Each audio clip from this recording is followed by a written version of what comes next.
Beginning next month, fully vaccinated Canadians can leave the country and return without having to quarantine for 14 days. But there's no timeline for letting international visitors in.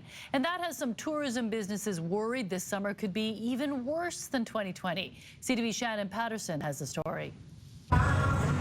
At the Listle Hotel in downtown Vancouver, this past 2 months have been horrendous. Fewer than 10% of rooms are currently occupied. Normally in the month of June, we'd be running 80%, 85%. We can't survive on BC residents or even Canadian residents in our industry in Vancouver. We need international travel, and we need it now. Starting early next month, fully vaccinated Canadian citizens and permanent residents who test negative before their flight and again after they land back home can skip the 14-day quarantine. We're not addressing tourists, we're just addressing, it seemed like we're addressing Canadians returning from vacation. And those potential vacationers are left with more questions than answers about how this exemption will work. What we would like is details. We want details as to when people can travel without the quarantine, what will be accepted in terms of test results and proof of vaccination, so that we can get all of these things in place for people to travel safely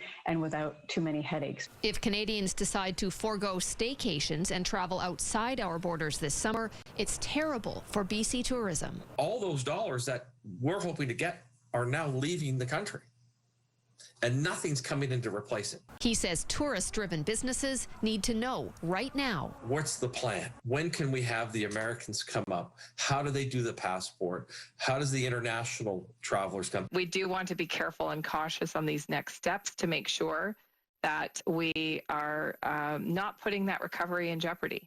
And in terms of the planning, that planning is underway. If fully vaccinated international travelers are kept out of Canada while other countries let them in, our major hubs, Vancouver, will continue to be decimated again this summer. Shannon Patterson, CTV News, Vancouver.